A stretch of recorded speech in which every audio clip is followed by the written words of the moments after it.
এই যে মিস্টার, কে আপনি আর এইভাবে মূর্তির মতো এখানে দাঁড়িয়ে আছেন কেন? আমি নদী ম্যাডামের পার্সোনাল বডিগার্ড। আজকে আমার চাকরিতে প্রথম দিন, তাই এখানে দাঁড়িয়ে অপেক্ষা করছিলাম। ও আচ্ছা, তার মানে আপনি আমার আব্বুর ঠিক করা সেই বডিগার্ড। আপনাকে আব্বু কি সব খুলে বলেছে? আপনাকে কি কি করতে হবে?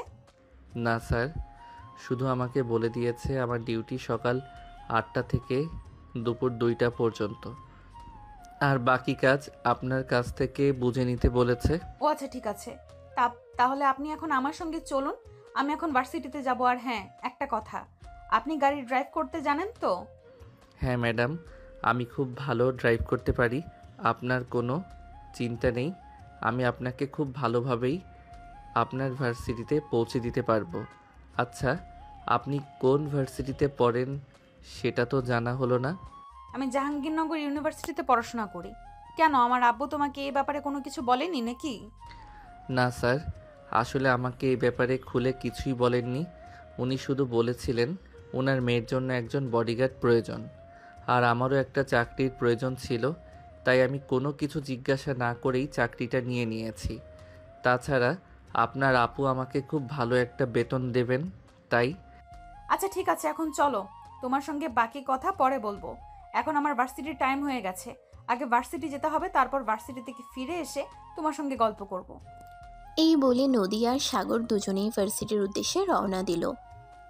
সাগর গাড়ি ড্রাইভ করছে আর নদী সেটা ভালো করে লক্ষ্য করছিল। নদীর লক্ষ্য করছিল যে সাগর ঠিকঠাক মতো গাড়ি ড্রাইভ করতে পারে কিনা। সাগর খুব ভালোভাবেই গাড়ি ড্রাইভ করছে। এটা দেখে নদী সাগরকে বলল, তুমি তো খুব ভালোই করে ড্রাইভ করতে পারো। তুমি কি এর আগেও অন্য কোথাও ড্রাইভারের চাকরি করেছো নাকি? না ম্যাডাম, এটা আমার প্রথম। তবে ছোটবেলা থেকেই গাড়ি চালানো আর ড্রাইভিংয়ের প্রতি আমার অনেক আকর্ষণ ছিল, তাই খুব ভালোভাবে ড্রাইভিংটাকে রপ্ত করতে পেরেছি, আর সেজন্যই ভালো মতো গাড়ি চালাতে পারি। আমার ড্রাইভিং আপনার পছন্দ হয়েছে? হ্যাঁ, খুব পছন্দ হয়েছে। আর সেই সঙ্গে তোমাকেও খুব পছন্দ হয়েছে। আমি আপনি কি বলেন আমি ঠিক বুঝতে পারিনি। এটাই বললাম যে তুমি খুব ভালো কথাও বলতে পারো। তোমার কথা বলার উদাহরণও আমার বেশ ভালোই পছন্দ হয়েছে। তোমাকে দেখে মনেই হচ্ছে না যে তুমি কোনো গরিব ঘরের ছেলে আর ড্রাইভিং করে নিজের রোজগার করতে চাও। তোমাকে দেখে মনে হচ্ছে তুমি যেন উচ্চবিত্তশীল কোনো ফ্যামিলির ছেলে, আর খুব ভদ্র ফ্যামিলির ছেলে। উচ্চবিত্ত ফ্যামিলির ছেলে না হলেও আমি খুব ভদ্র ফ্যামিলির ছেলে, কারণ আমার বাবা মার ছোটবেলা থেকেই আমাকে ভদ্রতা খুব ভালোভাবেই শিখিয়েছেন। যাই হোক ম্যাডাম, আমরা কথা বলতে বলতে আপনার ভার্সিটিতে চলে এসেছি। আচ্ছা ঠিক আছে, কোনো সমস্যা নেই। আমি এখন যাচ্ছি। আর হ্যাঁ, তুমি কিন্তু ঠিক দুপুর 1টার মধ্যে এখানেই অপেক্ষা করবে। দুপুর 1টার মধ্যেই আমার ক্লাস শেষ হয়ে যাবে আর আমি ভার্সিটি থেকে বাসায় চলে যাব। আর এই নাও, এখানে 100 টাকা আছে। তুমি তো মনে হয় সকালে নাস্তা করনি, কিছু কিনে খেয়ে নিও। আচ্ছা ম্যাডাম, ঠিক আছে, আমি এখানেই অপেক্ষা করব, এখান থেকে কোথাও যাব না। আর আপনি আপনার ভার্সিটি ছুটি হওয়ার ঠিক 5 মিনিট আগে আমাকে একটা ফোন করে দেবেন, কারণ এখানে তো গাড়ি পার্কিংয়ের কোনো ব্যবস্থা নেই। আমি সাইডে কোথাও গাড়িটা পার্ক করা যায় কি না সেটা দেখি। আচ্ছা ঠিক আছে, আমি তাহলে এখন আসি, না হলে আবার ক্লাসে লেট হয়ে যাবে। এই কথা বলে নদী ভার্সিটির ভিতরে ঢুকে গেল। আর এদিকে সাগর রাস্তার এক পাশে গাড়িটা পার্ক করলো। আর তারপর সেখানেই বসে রইল নদী। ক্যাম্পাসের ভিতরে প্রবেশ করতেই তার বান্ধবী আনিসা তাকে প্রশ্ন করলো, কি ব্যাপার দোস্ত, তোর সঙ্গে ওটা কে? তোর বয়ফ্রেন্ড তোকে ড্রপ করতে এসেছিল নাকি? আরে ভাই, এইসব তুই কি বলছিস? আমার বয়ফ্রেন্ড হতে যাবে কেন? ও আমাদের নতুন ড্রাইভার। আরে বান্ধবী, এসব তুই কি বলছিস? ছেলেটাকে দেখলে তো একদমই তাদের ড্রাইভার বলে মনে হয় না। ছেলেটাকে দেখে আমার সত্যিই মনে হয়েছিল ওটা তোর বয়ফ্রেন্ড। অনেক হ্যান্ডসাম অ্যান্ড গুড লুকিং। দোস্ত, একটা কাজ করতে পারিস। ও যদি তোর ড্রাইভার হয়ে থাকে তাহলে আমার সঙ্গে একটু লাইন করার ব্যবস্থা করে দে। দেখ, একদম ফালতু কথা বলিস না। ছেলেটাকে আমারও খুব ভালো লাগে। কেন জানি না, আমার মনে হয় ছেলেটা কোনো গরিব ঘরের ছেলে নয়, যথেষ্ট সামর্থ্যবান পরিবারের ছেলে। তাছাড়া কথাবার্তা, আচার আচরণ অনেক ভদ্র, কথাবার্তা সব কিছুই অনেক রুচিশীল। তাই তো বলছি দোস্ত, ছেলেটাকে আমার বেশ ভালোই পছন্দ হয়েছে। তুই একটু ওর সঙ্গে আমাকে প্রেম করার ব্যবস্থা করিয়ে দে। ধুর ভাই, ফালতু বকিস না, এখন ক্লাসের টাইম হয়ে গেছে, ক্লাসে চল।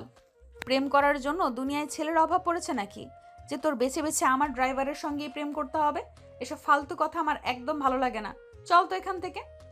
এই বলে নদী তার বান্ধবী আনিসাকে নিয়ে ক্লাসরুমে চলে এলো আর ক্লাস করতে থাকলো। এদিকে সাগর গাড়িটা পার্ক করে রেখে পাশে একটা চায়ের দোকানে চলে গেল নাস্তা করতে। সেখান থেকে নাস্তা করে তারপর আবার গাড়িতে এসেই বসে রইল। ঘুমিয়ে গেছে সেটা তার খেয়ালই ছিল না। তখনই হঠাৎ তার ফোনটা বেজে উঠল। সে মোবাইলটা হাতে নিয়ে দেখলো নদী তাকে ফোন করেছে। সাগর সঙ্গে সঙ্গেই ফোনটা রিসিভ করলো। আর ফোনটা রিসিভ করতেই অপর পাশ থেকে নদী বলতে লাগলো, আসসালামু আলাইকুম, কোথায় আপনি? আমার ভার্সিটি ছুটি হয়ে গেছে। ওয়ালাইকুম আসসালাম ম্যাডাম, আমি এই তো এখানেই আছি।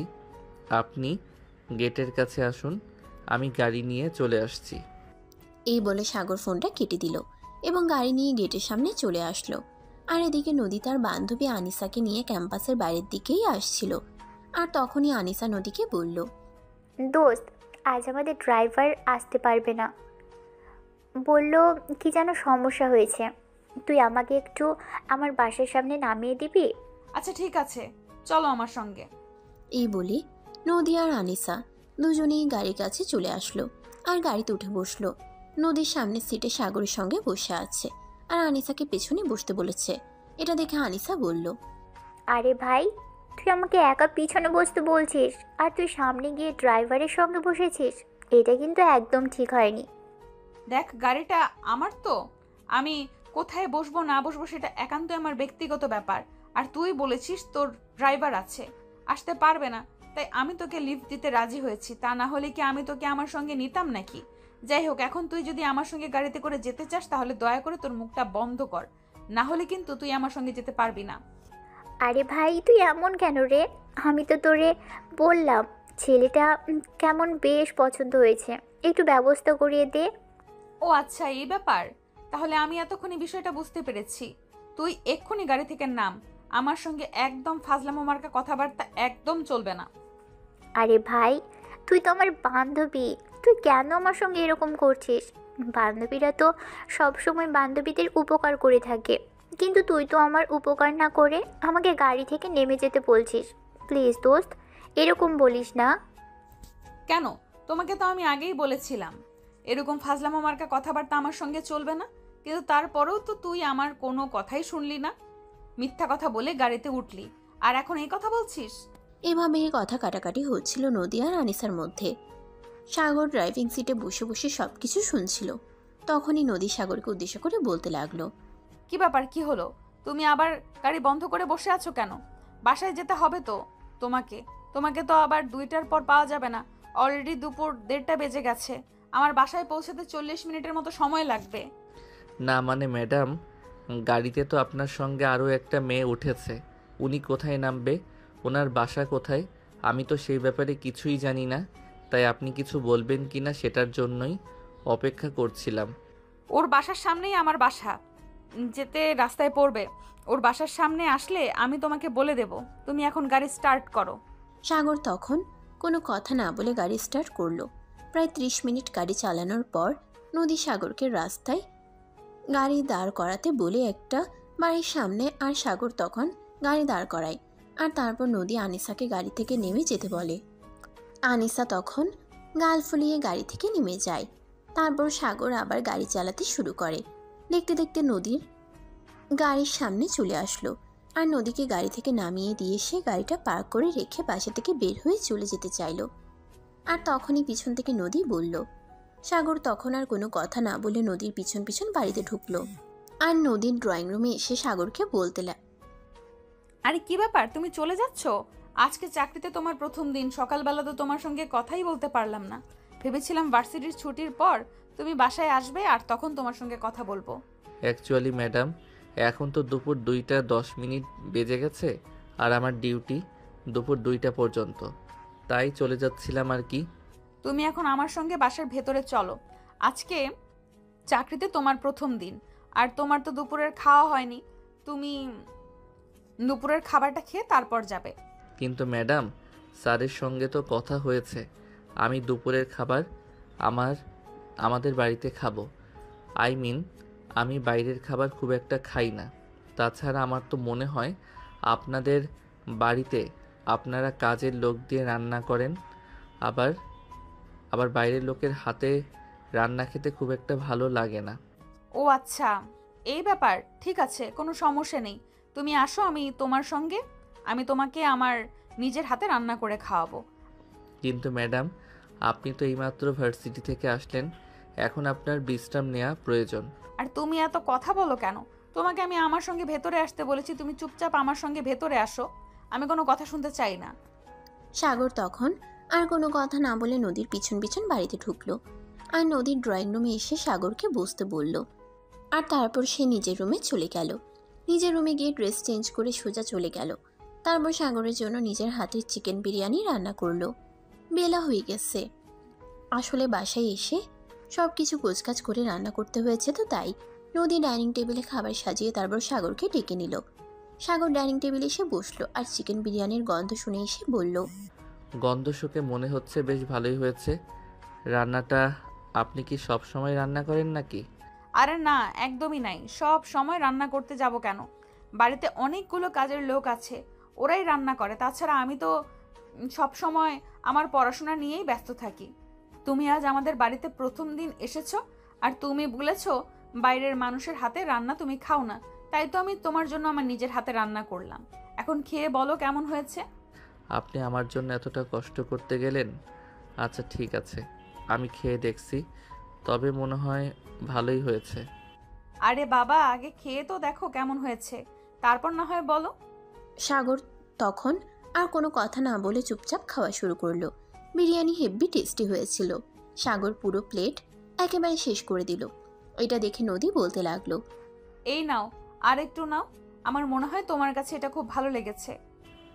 হ্যাঁ ম্যাডাম, আপনি একদম ঠিক কথাই বলেছেন, এটা অনেক ভালো লেগেছে। তাছাড়া আমার তো মনে হচ্ছে এটা কোনো পাকা রাঁধুনির হাতের রান্না। হয়েছে, এত প্রশংসা করতে হবে না, এখন চুপচাপ খেয়ে নাও। সাগর তখন আর কোনো কথা না বলে চুপচাপ খেতে লাগলো। খাওয়া শেষ হলে তারপর নদীর কাছ থেকে বিদায় নিয়ে বাসায় চলে আসলো। বাসায় আসতেই তার আম্মু তাকে দেখে রাগান্বিত কণ্ঠে বলতে লাগলো, কি ব্যাপার, তুই এতক্ষণ কোথায় ছিলি? সকালবেলা ঘুম থেকে উঠে কাউকে কিছু না বলে কোথায় চলে গেছিলি? আমার একটা কাজ ছিল, কাজ করতে গিয়েছিলাম। আর হ্যাঁ, আব্বুকে বলে দিও এখন থেকে আর আমাকে বসিয়ে বসিয়ে খাওয়াতে হবে না।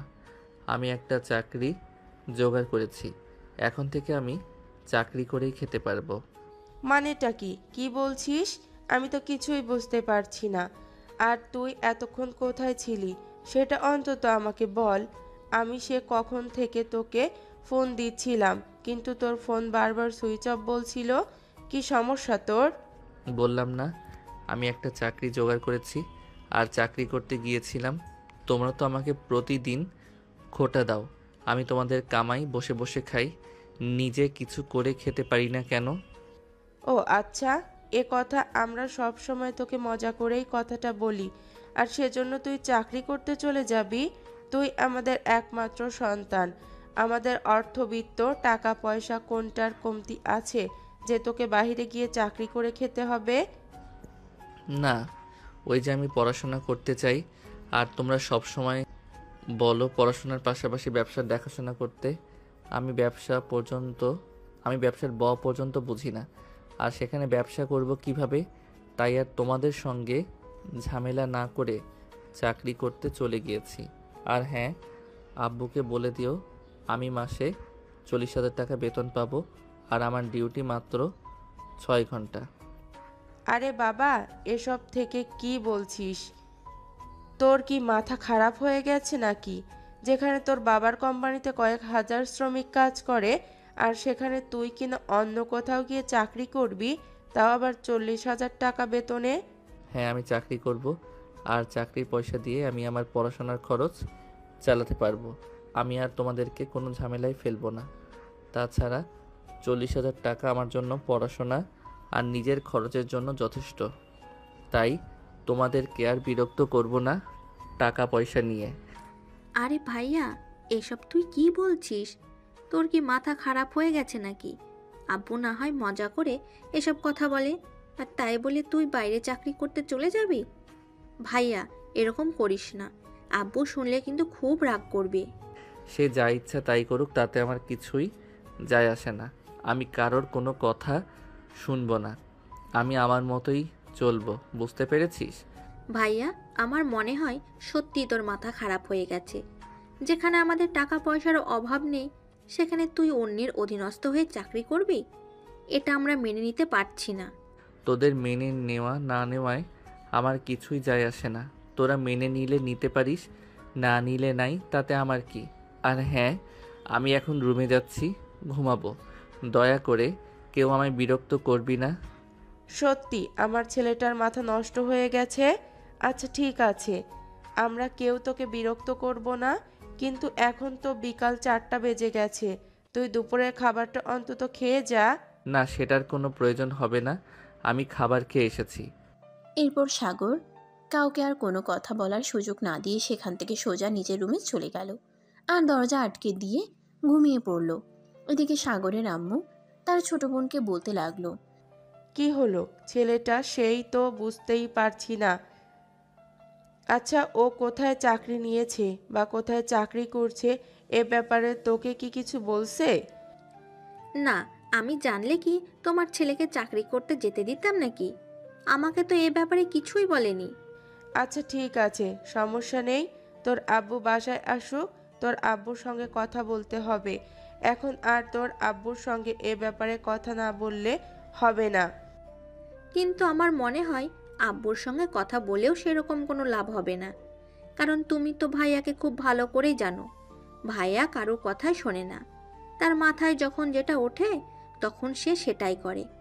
আশেপাশের মানুষ তাকে কি বলল না বলল সে ব্যাপারে সে বিন্দু মাত্র পরোয়া করে না। এইভাবেই মা নিয়ে কথা বলতে লাগলো।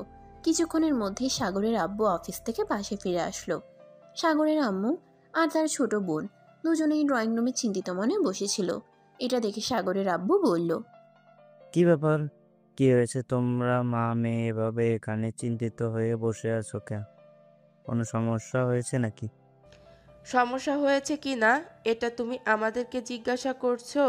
তুমি ছেলেটাকে প্রতিদিন বলতে পড়াশোনার ফাঁকে ব্যবসার দেখাশোনা করতে, কিন্তু ছেলে ব্যবসা করবে না, তাই এখন সে অন্যত্র চাকরি নিয়েছে। তাহলে তো ভালোই হয়েছে। অনার্স থার্ড ইয়ারে পড়াশোনা করা ছেলেটাকে যখন বললাম ব্যবসার দেখাশোনা করতে, সে পারবে না, এখন সে অন্যের ওখানে গিয়ে চাকরি করতে পারবে। তাহলে এখানে আমার আর কি বলার আছে? তোমার ছেলের যা ভালো মনে হয় তাই করতে দাও, কারণ তোমার ছেলে তো এখন বড় হয়ে গেছে। তুমি কেমন বাবা সেটাই বুঝতে পারছি না। যেখানে তোমার ছেলে তোমার সঙ্গে রাগ করে অন্যর চাকরি করছে, আর সেখানে তুমি কিনা বলছো ভালোই হয়েছে, যাও তোমাদের সঙ্গে আমি আর কোনো কথাই বলবো না। তোমাদের যার যেটা ভালো মনে হয় তোমরা সেটাই করো। সাগরের আব্বু তখন আর কোনো কথা না বলে সেটা নিজের রুমে চলে গেলেন। তারপরও ফ্রেশ হয়ে বিছানায় শুয়ে বিশ্রাম নিতে লাগলেন। আর এদিকে সাগর ঘুম থেকে উঠল রাত প্রায় 8টার দিকে। তারপর টেবিলে বসলো পড়াশোনা করতে। পড়াশোনা শেষ হলে ডাইনিং টেবিলে চলে গেল রাতের খাবার খেতে। তার আম্মু তাকে খাবার দিল, আর সে খাবার খেয়ে কারো সঙ্গে কোনো কথা না বলে নিজের রুমে চলে আসে। রাত 11টার মতো হবে বাজে। তখন বিছানায় শুয়ে শুয়ে মোবাইল টিপাটিপি করছিল, আর তখনই হঠাৎ তার মোবাইলে একটা ফোন আসে। মোবাইলের দিকে তাকিয়ে দেখলো নদী তাকে ফোন করেছে। এত রাতে নদী তাকে কেন ফোন করলো এই কারণটা যে কোনোভাবেই বুঝতে পারছে না। তারপরে সে ফোনটা রিসিভ করলো। ফোন রিসিভ করতেই সাগর অপর প্রান্ত থেকে শুনতে পেল, কি হলো, কি করছো তুমি? ম্যাডাম, এই তো সবেমাত্র রাতের খাবার খেয়ে আসলাম, এখন বিছানায় শুয়ে আছি, কিছুক্ষণের মধ্যেই ঘুমিয়ে পড়ব। কিন্তু আপনি হঠাৎ এত রাতে ফোন দিলেন কেন? কোনো সমস্যা হয়েছে নাকি? না, এমনি হঠাৎ কেন জানি না তোমার কথা মনে পড়লো, তাই তোমাকে ফোন দিলাম। ভাবলাম তোমার সঙ্গে একটু কথা বলে নেওয়া যাক। ও আচ্ছা, এই ব্যাপার। আপনি কি করছিলেন? রাতের খাবার খেয়েছেন? না, আমি তো রাতের খাবার খাই না। এমনিতেই আমার রাতের খাবার খেতে ভালো লাগে না। তাছাড়া শরীর স্বাস্থ্য অনেকটা বেড়ে গেছে, তাই ভাবছি ডায়েট করব। আর সেজন্য 1 মাস ধরে রাতের খাবার খাওয়া বাদ দিয়েছি। কিন্তু ম্যাডাম, আপনার শরীর তো ঠিকই আছে, তাই আমার মনে হয় রাতের খাবার অ্যাভয়েড করা একদমই উচিত হচ্ছে না। তাছাড়া রাতের খাবার না খেলে আমাদের শরীরের রোগ প্রতিরোধ ক্ষমতা হ্রাস পায়। তাই আমি বলি কি, আপনি রাতের খাবারটা খেয়ে তারপর ঘুমাবেন। আচ্ছা ঠিক আছে, সমস্যা নেই। তুমি যখন বলছো তাহলে এখন থেকে আমি প্রতিদিন রাতের খাবার খেয়ে তারপর ঘুমাবো। আচ্ছা একটা কথা বলো, আমি আবার এত রাতে তোমাকে ফোন দিয়ে বিরক্ত করলাম না তো? আরে না ম্যাডাম, আমি তো এখনও ঘুমাইনি। এখনও বিছানায় শুয়ে শুয়ে মোবাইল টিপাটিপি করছিলাম, আর তখনই আপনি ফোন দিলেন। আচ্ছা ঠিক আছে, তুমি তাহলে ঘুমাও, আমি এক্ষুনি রাতের খাবার খেয়ে আসবো আর তারপর ঘুমিয়ে যাব। আচ্ছা ঠিক আছে, তাহলে এখন থেকে প্রতিদিন রাতের খাবার খাবেন। কখনোই রাতে খাবার খাওয়া মিস দিবেন না, কারণ রাতের খাবার আমাদের শরীরের জন্য অনেকটা উপকারী। এরপর দুজনে কথা বলা শেষ করলো। সাগর বিছানায় শুয়েছিল আর সেখানেই ঘুমিয়ে পড়ল। অপরদিকে নদী রাতের খাবার খেয়ে নিল আর তারপর নিজের রুমে এসে শুয়ে পড়ল। পরদিন সকালবেলা ঘুম থেকে উঠে সাগর ফ্রেশ হয়ে বাসা থেকে বের হতে যাবে, তখনই পেছন থেকে তার আম্মু বলতে লাগলো, দেখ বাবা, আমি তোর আম্মু হয়ে তোকে বলছি, তুই এরকমটা করিস না, অন্যর চাকরি করিস। এটা যদি বাহিরের মানুষ জানতে পারে তাহলে তোর বাবার মান ইজ্জত কোথায় যাবে? দেখো, আমি কাজ করে পয়সা ইনকাম করছি না যাতে আমার বাবার মান ইজ্জত চলে যাবে। মান ইজ্জত তো তখন চলে যায় যখন কেউ চুরি, ডাকাতি, ছিনতাই, রাহাজানি এগুলো করে। তাই আমাকে নিয়ে তোমাদের অযথাই টেনশন করতে হবে না। আমি এমন কোনো কাজ করব না যাতে তোমাদের মান ইজ্জত যাবে। এরপর সে তার আম্মুকে আর কোনো কথা বলার সুযোগ না দিয়ে বাসা থেকে বের হয়ে গেল। নদীর বাসার সামনে এসে দাঁড়িয়ে আছে। তখন সকাল 9:30 মতো বাজে, কিন্তু নদী এখনো বাসা থেকে বের হয়নি। তাই সাগর বাসার কলিং বেলে চাপ দিল। কিছুক্ষণ পর নদীর আব্বু এসে দরজা খুলে দিল। সাগর নদীর আব্বুকে দেখে সালাম দিয়ে নদীর ব্যাপারে জিজ্ঞাসা করলো। আসসালামু আলাইকুম স্যার, নদী ম্যাডাম কোথায়? ওনার তো ভার্সিটি টাইম হয়ে গেছে, উনি এখনো বাসা থেকে বের হননি কেন? ওয়ালাইকুম আসসালাম। আমি তো বলতে পারছি না, আমি তো এইমাত্র ঘুম থেকে উঠলাম। তুমি একটু ড্রয়িং রুমে এসে বসো, আমি নদীকে ডেকে দিচ্ছি। আচ্ছা আঙ্কেল, ঠিক আছে, আমি এখানে বসছি। এই বলে নদীর আব্বু নদীর রুমের দিকে যেতে যাবে, তখনই নদীর রুম থেকে বের হলো আর সাগরকে দেখিয়ে বলতে লাগলো, আম সরি, আসলে আমার ঘুম থেকে উঠতে লেট হয়ে গেছে। যাই হোক, এখন চলো তাড়াতাড়ি, তা না হলে ভার্সিটিতে লেট হয়ে যাবে। সাগর তখন কোনো কথা না বলে নদীকে নিয়ে বাসা থেকে বের হয়ে গেল আর তারপর অন্যদিকে ভার্সিটিতে পৌঁছে দিল। আর এরপর এভাবেই চলছিল। প্রতিদিন সকালবেলা ঘুম থেকে উঠে নদীর বাসার সামনে চলে আসা, তারপর নদীকে নিয়ে ভার্সিটিতে যাওয়া, মাঝখানে নিজের পড়াশোনা। সেদিন রাত আনুমানিক তো 1টার মতো বাজে। সাগর ঘুমিয়ে পড়েছে। ঘুমের মতোই সে তার ফোনের রিংটোনের আওয়াজ শুনতে পেল। সে মোবাইলের স্ক্রিনের দিকে না তাকিয়ে ফোনটা রিসিভ করলো আর ফোন রিসিভ করতেই অপর পাশ থেকে শুনতে পেল, কি ব্যাপার সাগর, আজ আমি ফোন দিলাম না বলে তুমি আমাকে ফোন দাওনি? কি ব্যাপার সাগর, আজ আমি ফোন দিলাম না বলে তুমি আমাকে ফোন দাওনি? ম্যাডাম, আমি আসলে ঘুমিয়ে পড়েছিলাম। আমি তো ভেবেছিলাম হয়তো আপনিও ঘুমিয়ে পড়েছেন, তাই আমি আর ফোন দেইনি। তুমি জানো আমি কতক্ষণ ধরে তোমার ফোনের জন্য অপেক্ষা করছি? সেই রাত 10টা থেকে আমি ভাবছি তুমি আমাকে ফোন দিবে, কিন্তু তুমি তো আমাকে ফোন দিলে না। কিন্তু তাই বলে আপনি এত রাত অপেক্ষা করে জেগে থাকবেন নাকি? আপনার তো এটা ভাবা উচিত ছিল যে আমিও হয়তো ঘুমিয়ে যেতে পারি, তাই আপনাকে ফোন করতে পারিনি। কিন্তু আমি তো তোমার ফোনের জন্য অপেক্ষা করছিলাম। তোমার সঙ্গে কথা বলতে না পারলে আমার ভালো লাগে না, কেন জানি তোমার প্রতি আমার অন্যরকম একটা অনুভূতি কাজ করে। তোমার সঙ্গে কথা বলতে না পারলে তো আমার ঘুমই আসে না। ম্যাডাম, আমার মনে হয় আপনি আমাকে নিয়ে একটু বেশি বেশি চিন্তা করছেন, তাই হয়তো আপনার এরকম হয়েছে। আমি বলি কি, আপনি আমাকে নিয়ে চিন্তা করাটা একটু কমিয়ে দিন, তাহলে হয়তো আপনি সুস্থভাবে বেঁচে থাকতে পারবেন। হ্যাঁ, তুমি যেরকমটা ভাবছো ঠিক সেরকমটাই, কারণ আমি জানি তোমার সব কিছু বোঝার মতো যথেষ্ট বয়স হয়েছে।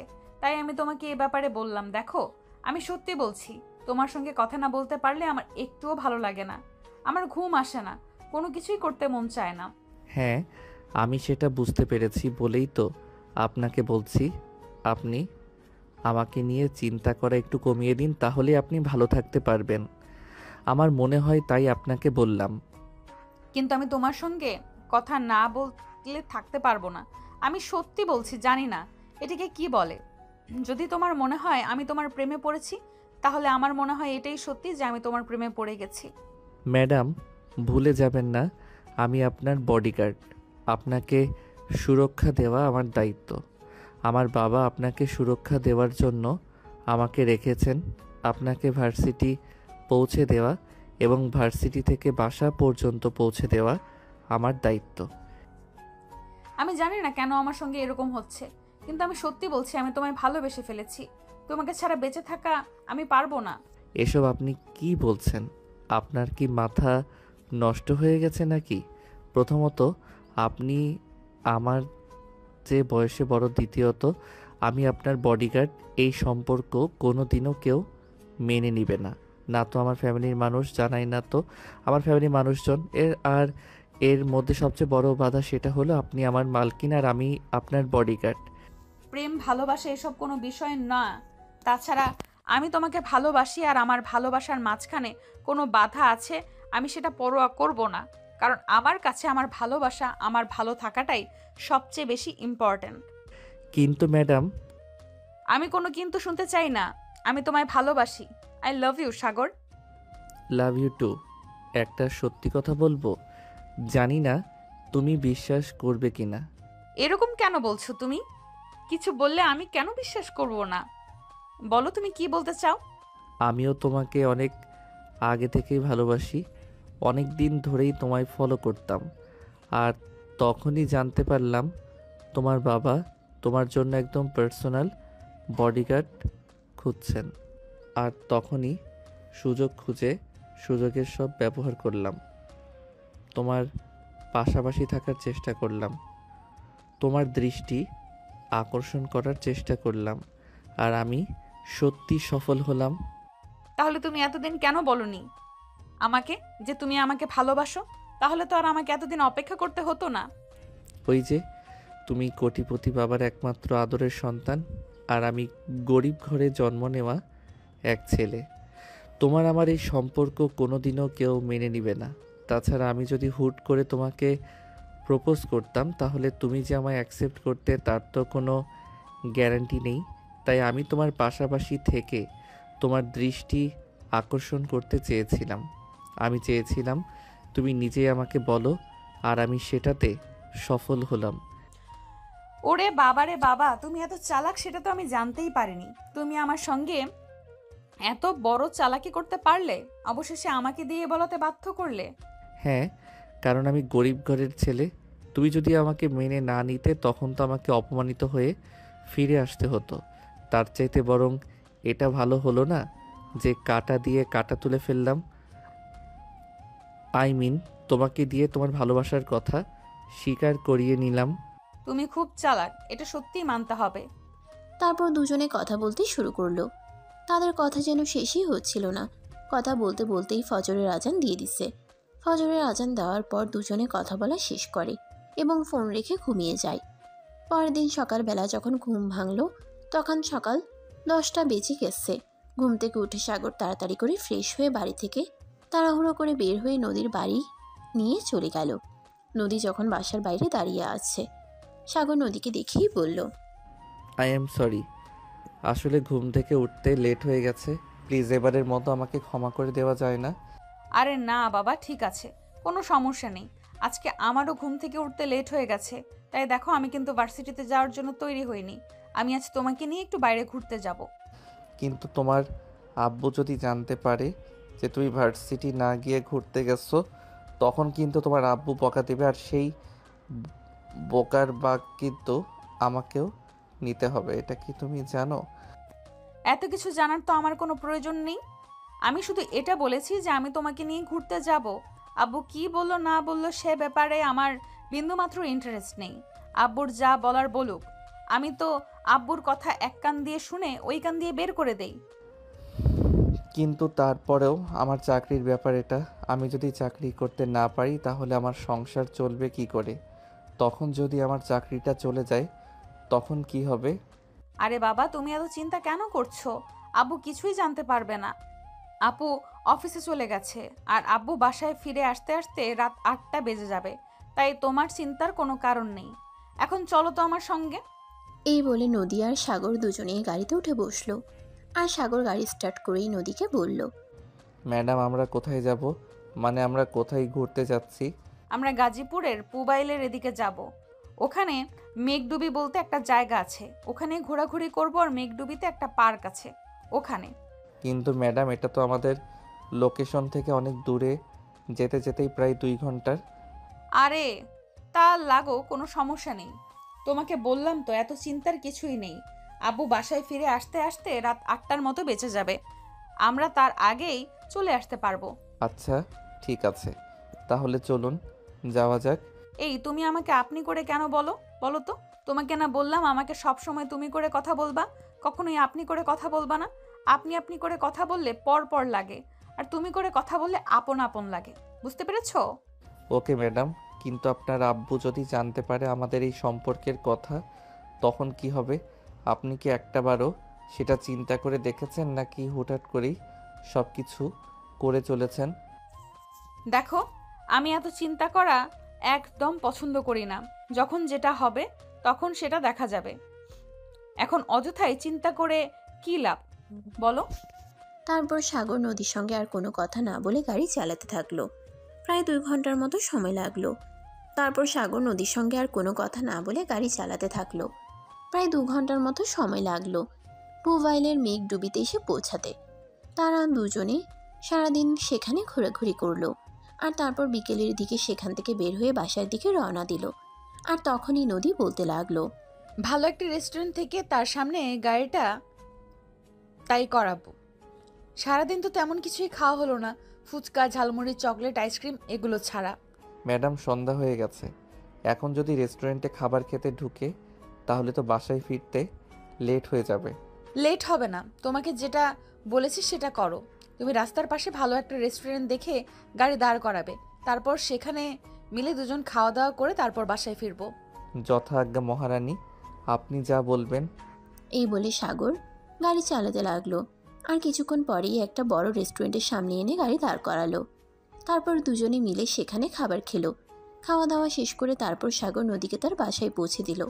আর তারপর রাত 9টার দিকে সে তার নিজের বাসায় গেল। বাসায় এসে কলিং বেলে চাপ দিতেই তার ছোট বোন রিয়া এসে দরজা খুলে দিল। আর তাকে দেখে বলতে লাগলো, কি ব্যাপার ভাইয়া, এতক্ষণ থেকে কোথায় ছিলি? তোর ডিউটি তো বলেছিলি সকাল 8টা থেকে দুপুর 2টা পর্যন্ত। আরে এখন তো রাত হয়ে গেছে, এত রাতে তুই কোথা থেকে এসেছিস? ওরে বাবারে বাবা, এখন কি আমাকে তোর কাছেও কৈফিয়ত দিতে হবে নাকি? আমি এত রাত পর্যন্ত কোথায় ছিলাম? দেখ, আমি এখন বড় হয়েছি, আমি আমার ইচ্ছা মতো যা ইচ্ছে তাই করতে পারি। আমি কারো কাছে কৈফিয়ত দিতে বাধ্য নই। ভাইয়া, তুই আমার সঙ্গে এরকমভাবে কথা বলছিস, সেটা তো আমি ভাবতেই পারছি না। তুই কারোর সঙ্গে এরকম আচরণ করতে পারিস? আমি তো ভুল কিছু করিনি, আমি ছেলে মানুষ, আমি যখন ইচ্ছে হয় তখন বাড়িতে ফিরবো। আমি কেন এ ব্যাপারে কারো কাছে কোনো কৈফিয়ত দিতে যাব? আই অ্যাম সরি, আমি তোকে আর কখনো এ ব্যাপারে প্রশ্ন করব না। এই বলে রিয়া কান্না করতে করতে নিজের রুমে চলে গেল। আর তখনই তার আম্মু তার রুমের পাশ দিয়ে যাচ্ছিল। রিয়াকে কান্না করতে দেখে তিনি প্রশ্ন করলেন, কি রে রিয়া, কি হয়েছে তোর? তুই এভাবে কান্না করছিস কেন? তখন তো কখনো এভাবে কান্না করতে দেখা যায় না। কেউ কি তোকে কিছু বলেছে নাকি? আম্মু, আমি শুধু তোমার ছেলেকে জিজ্ঞাসা করেছিলাম তোমার ছেলে কেন এত রাতে বাড়িতে এসেছে, আর তখনই তোমার ছেলে আমাকে এতগুলো কথা শুনিয়ে দিল। এই বলে সাগরের আম্মু তখনই সাগরের রুমে চলে গেল। সাগর ততক্ষণে ফ্রেশ হয়ে রুমে এসেছে বিশ্রাম নেওয়ার জন্য। আর তখনই সাগর তার আম্মুকে দেখে বলল, কি ব্যাপার আম্মু, কি হয়েছে? তুমি কেন হঠাৎ আমার রুমে? কেন, তোর রুমে এসে কি ভুল কিছু করে ফেললাম নাকি? তুই রিয়াকে কি বলেছিস মেয়েটা এভাবে কান্না করছে? আই এম সরি আম্মু, আসলে আমার মেজাজ ঠিক ছিল না, কি বলতে কি বলে ফেলেছি আমার নিজেরই মনে নেই। ঠিক আছে, তুমি যাও, আমি দেখছি রিয়ার কি হয়েছে। কি রে রিয়া, তোর আবার কি হলো? তুই এভাবে কান্না করছিস কেন? আমি কেন কান্না করছি সেই কৈফিয়ত তো আমি তোকে দিতে যাব না, এটা আমার ব্যক্তিগত ব্যাপার। তুই আমার রুমে কেন এসেছিস? আমার রুম থেকে বেরিয়ে চলে যা। আমি তোর চেহারাটাও দেখতে চাই না। আই এম সো সরি বোন আমার, তুই আমার সঙ্গে এভাবে রাগ করে থাকিস না। আসলে আমার মেজাজ ঠিক ছিল না, তোকে কি বলতে গিয়ে কি বলে ফেলেছি। I am so sorry, please আমাকে ক্ষমা করে দে এবারের মতো। আমি তোকে এইটুকু প্রশ্ন জিজ্ঞাসা করেছি, তাই বলে তুই আমাকে এভাবে মেজাজ দেখাবি? এটা তো আমি কল্পনাও করতে পারিনি। বললাম তো সরি, প্লিজ এবারের মতো আমাকে ক্ষমা করে দে, আর কখনোই তোর সঙ্গে এরকম আচরণ করব না, প্লিজ এটাই শেষবার। ঠিক আছে, আমি তোকে ক্ষমা করে দেব, তবে একটা মাত্র শর্তে। আগামীকাল বিকালে তুই আমাকে ঘুরতে নিয়ে যাবি। আচ্ছা ঠিক আছে, কোনো সমস্যা নেই, তোকে নিয়ে আমি ঘুরতে যাব। এই বলে সাগর নিজের রুমে চলে গেল আর তারপর নদীর সঙ্গে বেশ কিছুক্ষণ কথা বলে ঘুমিয়ে পড়ল। পরের দিন সকালবেলা আবার সে তার ডিউটিতে চলে গেল। সেদিন ভার্সিটি শেষ করে নদীকে বাসে পৌঁছে দিয়ে সাগর নিজের বাসে চলে আসবে। তখনই নদী পিছন থেকে বলল, চলো না কোথাও, আবার আমরা কোথাও থেকে ঘুরে আসি, ভালো লাগবে। I am so sorry baby, এটা আমার দ্বারা আজ আর হচ্ছে না, কারণ আমার ছোট বোন বলেছে ওকে নিয়ে আজ আমার ঘুরতে যেতে হবে। আর আমি যদি ওকে নিয়ে ঘুরতে না যাই তাহলে বেচারি খুব কষ্ট পাবে, তাই তোমাকে নিয়ে অন্য একদিন ঘুরতে যাব। আজ ছোট বোনকে সময় দিতে হবে। আচ্ছা ঠিক আছে, আমরা না হয় কয়েকদিন পর আবার ঘুরতে যাব। আজ তুমি তোমার ছোট বোনকে সময় দাও। Okay baby, love you so much. সাগর নদীকে জড়িয়ে ধরে একটা কিস করে, তারপর নদীর কাছ থেকে বিদায় নিয়ে বাড়িতে চলে আসলো। বাড়িতে এসে দেখতে পেল তার ছোট বোন অনেকক্ষণ ধরে রেডি হয়ে বসে আছে। তার ছোট বোনকে দেখে সাগর বলতে লাগলো, ওরে বাবা রে বাবা, তোরা মেয়ে মানুষ পারিসও বটে, কোথাও ঘুরতে যাবে বলে 1 ঘন্টা আগে রেডি হয়ে বসে থাকতে হবে নাকি? দেখ ভাইয়া, তুই খুব ভালো করে জানিস আমরা মেয়ে মানুষ, আমাদের সাজুগুজু করতে অনেকক্ষণ সময় লাগে। তুই তো বাসায় এসে তাড়াহুড়ো শুরু করে দিবি, তাই আমি আগে থেকে রেডি হয়ে বসেছিলাম যাতে তোর কোনো কথা শুনতে না হয়। এখন চল, তা না হলে আবার বাসায় ফিরে আসতে দেরি হয়ে যাবে। এই বলে সাগর আর তার ছোট বোন রিয়া দুজনেই বাসা থেকে বের হয়ে গেল গাড়ি নিয়ে ঘুরতে। এদিকে নদী কোনো একটা জরুরি কাজে বাসা থেকে বের হয়েছিল। তখন হঠাৎ সে সাগরকে দেখতে পেল গাড়ি চালাচ্ছে। এটা দেখে সে অনেকটাই অবাক হয়ে গেল। যে ছেলেটা গরিব ঘরের সন্তান, তার বডিগার্ডের চাকরি করছে, সে গাড়ি নিয়ে কোথা থেকে বের হলো। তখনই নদী মোবাইলে সাগরকে ফোন দিল। সাগর ফোনটা রিসিভ করতে অপর প্রান্ত থেকে শুনতে পেল, সাগর, তুমি এখন কোথায় আছো? এই তো, আমি আমার ছোট বোনকে নিয়ে ঘুরতে বের হয়েছি। কেন, কি হয়েছে? না কিছু না, এমনি। আসলে তোমাদের কি নিজেদের গাড়ি আছে? আরে না ম্যাডাম, আমাদের নিজেদের গাড়ি কোথা থেকে আসবে, যেখানে আমাদের নুন আনতে পান্তা ফুরাই। আপনার বাড়িতে চাকরি করি, সেখানে আমি নিজের গাড়ি কোথা থেকে পাবো? না মানে আসলে রাস্তায় দেখলাম তোমার মতোই একজন গাড়ি চালিয়ে যাচ্ছে। আমি চেহারাটা ভালো করে লক্ষ্য করতে পারিনি, তাই ভাবলাম তুমি কিনা, সেটা শিওর হয়ে নেওয়া যাক। আরে ম্যাডাম, আপনার কি মাথা খারাপ হয়ে গেছে নাকি?